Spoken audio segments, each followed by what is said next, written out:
پس الله تعالی برایش 2 اجر نصیب میگرداند. چنانچه که ام المؤمنین عایشه رضی الله عنها از رسول معظم اسلام صلی الله علیه وسلم روایت میکند که رسول معظم اسلام میفرماید الماهر فی کتاب الله مع سفرة الكرام البرره.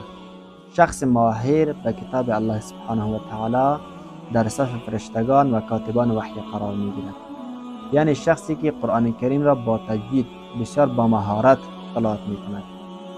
اما زمانی که یک شخص قرآن کریم را بسیار با مهارت نتواند تلاوت بکند، پس برای از او چی است؟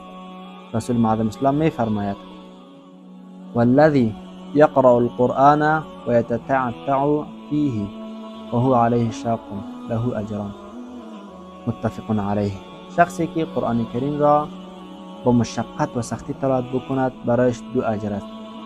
یک اجر تلاوت نمودن قرآن کریم و دوم اجر مشقتی که